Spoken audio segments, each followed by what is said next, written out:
plus ils obtiennent de puissance de calcul, plus ils vont pouvoir avoir de puissance de minage, mais le fait d'avoir plus de puissance de minage ne va pas créer plus de Bitcoin. Ça va juste, fondamentalement, eux, par rapport aux autres miners avec qui ils sont en concurrence, leur permettre éventuellement de récupérer une part plus grande des Bitcoins qui vont être minés. Donc tu as cette espèce d'incitation de compétition qui est une sorte de course à la puissance de calcul et donc à l'énergie.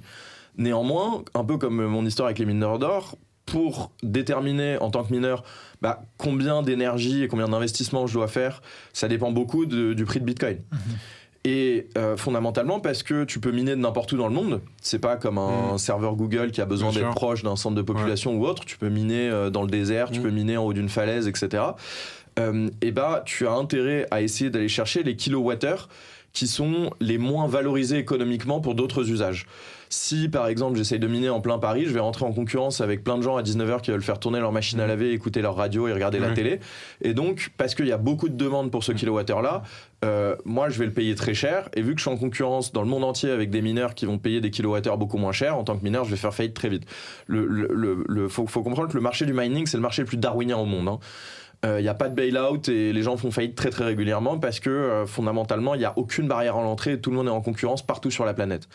Et donc les mineurs sont un peu ces espèces d'explorateurs et d'aventuriers modernes qui sont à la recherche des kilowattheures perdus, c'est-à-dire de toute cette énergie qu'on produit parce que les infrastructures sont calibrées pour les pics de demande et pas pour le minimum qu'on demande. Donc il y a souvent au niveau des centres de production énergétique, il y a souvent des kilowattheures et des mégawattheures qui sont produits mais qu'on est obligé de dissiper parce qu'on n'a pas de demande pour les exploiter économiquement.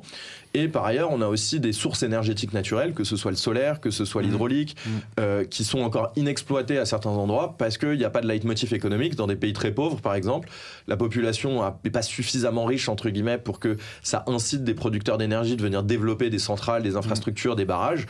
Et fondamentalement, les mineurs, eux, arrivent et disent attendez, nous, on a ce réseau-là qui rachète tous les kilowattheures du temps qu'on est en dessous de tel prix-là. C'est ton incitation. C'est ton incitation. Et donc, effectivement, d'une certaine manière, ces kilowattheures-là, ils vont être utilisés parce qu'il y a une incitation à le faire.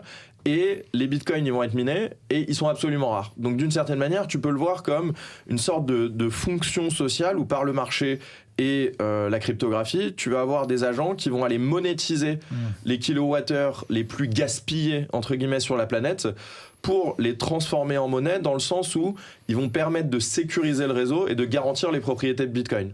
Génial.